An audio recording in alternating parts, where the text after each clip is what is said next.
جو بھی انسان پیدا ہوتا ہے اس کے ساتھ ایک جن کا جو بچہ پیدا ہوتا ہے جسے قرآن پاک میں کرین کہا گیا، اس کے وجود کی اور بھی بہت سی نشانیاں موجود ہیں۔ ان نشانیوں میں سے یہ نشانی ہے سب سے بڑی نشانی کہ ہم زندہ انسانوں پر ہی جن اثر کیوں کرتے ہیں، ہم زندہ انسانوں پر ہی جنات، شیاطین یا جتنی بھی غیر مرئی مخلوق ہے ان کا حملہ کیوں ہوتا ہے؟ اسی وجہ سے ہوتا ہے کیونکہ ہمارے ساتھ یہ ہمزاد موجود ہے۔ جب کوئی انسان بے حد برائی کی طرف، شر کی طرف بڑھتا چلا جاتا ہے تو اس کے وجود کے اندر موجود روح کمزور پڑ جاتی ہے، کیونکہ وہ نیک اعمال نہیں کرتا، بد عمالیاں کرتا ہے۔ روح کے کمزور پڑنے کی وجہ سے جو اس کا ہمزاد ہے اس کی روح پر غالب آ جاتا ہے اور اس کو برائی کے رستے کی طرف لگانا شروع کرتا ہے اور وہ برائی میں بڑھتا چلا جاتا ہے۔ اسی دوران باہر سے شیاطین، جنات بھی اس انسان پہ حملہ آور ہوتے ہیں اور وہ دیکھتے ہیں کہ اس انسان کے ساتھ جو شیطان، جن، ابلیس کا بچہ ہمزاد جو موجود ہے وہ ہمیں ویلکم کر رہا ہے، وہ چاہتا ہے کہ ہم اس کے ساتھ الائنس کریں اور اس کی مدد کریں۔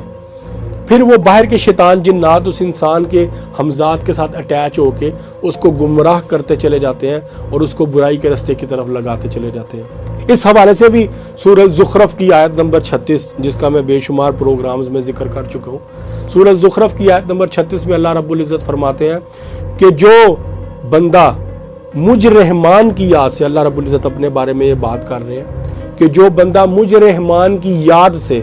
ذکر عبادت کا ابھی بات نہیں ہو رہی، صرف یاد کا ذکر کر رہے ہیں کہ جو بندہ مجھ رحمان کی یاد سے دور ہوتا ہے، میں اس کے پیچھے شیاطین کو لگا دیتا ہوں، پھر وہ شیاطین اس انسان کو مجھ سے، میرے رستے سے دور کرتے چلے جاتے ہیں۔ آپ دیکھیں کہ کوئی انسان برائی کی طرف قدم بڑھاتا ہے تو وہ برائی میں بڑھتا ہی چلا جاتا ہے۔ فیملیز میں آپ کو کچھ ایسے لوگ نظر آتے ہوں گے جو بہت ہی شر مزاج کے ہیں، میاں بیوی میں لڑائی کروانا، چغلیاں کروانا، اختلافات پیدا کرنا، کسی کو گالیاں پڑوانا، کسی کو مار پڑتا دیکھنا، ان چیزوں سے ان کو بہت تسخیر ملتی ہے، بہت خوشی ملتی ہے، ان کے دل کو تسکین پہنچتی ہے۔ ایسے لوگ جو ہیں وہ شیطان کے چیلے کہلاتے ہیں۔ شیطان کا، ابلیس کا پسندیدہ ترین عمل ہے میاں بیوی میں جدائی پیدا کرنا، میاں بیوی میں لڑائی کروانا۔ اور ابلیس، عزازیل کی وجود کی نشانیوں میں سے یہ بھی نشانی موجود ہے کہ یہ اللہ کی ضد میں، کیونکہ اللہ رب العزت کا جو عرش پہ جو تخت ہے وہ پانی پہ ہے،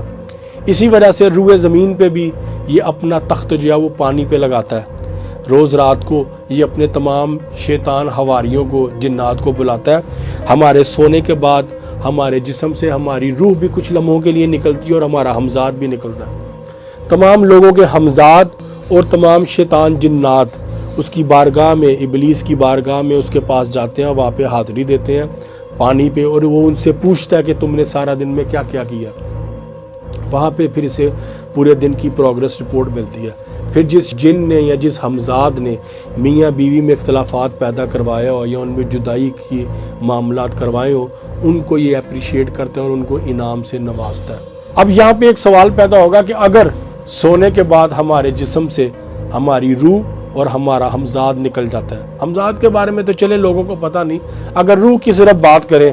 کہ اگر ہمارے سونے کے بعد ہمارے جسم سے ہماری روح نکل جاتی ہے ہمارے سونے کے بعد، تو پھر ہم زندہ کیسے رہتے ہیں؟ تہذیب الاسلام ایک کتاب میں مولا سے کسی نے پوچھا کہ مولا یہ معاملہ ہمیں سمجھ نہیں آتا، امام علی رضا علیہ السلام سے کسی نے پوچھا کہ خوابوں کے بارے میں ہمیں بتائیں، خواب میں جب ہم اپنے آپ کو دیکھتے ہیں وہ کیا معاملہ ہے؟ تو مولا کا فرمان ہے خواب میں جو ہم اپنے آپ کو دیکھتے ہیں وہ ہم اپنے ہمزاد کو دیکھتے ہیں، وہ ایک شیطان، جن ہے، ایک کرین ہے جو ہمارے ساتھ پیدا ہوتا ہے، کیونکہ اس وقت ہمارے جسم میں روح بھی نہیں ہوتی۔ اب روح نہ ہونے کا انہوں نے دلیل بڑی خوبصورت دی۔ لوگوں نے کہا اگر جسم میں روح نہیں ہوتی تو پھر ہم مر کیوں نہیں جاتے، مرے ہوئے کیوں نہیں کہلاتے؟ انہوں نے کہا جسم سے روح نکلنے کی مثال ایسے ہے جیسے آسمان پہ چاند موجود ہے لیکن اس کی روشنی زمین پہ پڑ رہی ہوتی ہے۔ اسی کی مثال لے لیں کہ روح ہماری جہاں پہ بھی ہو، اس کے اثرات ہمارے جسم میں کہیں نہ کہیں موجود ہوتے ہیں۔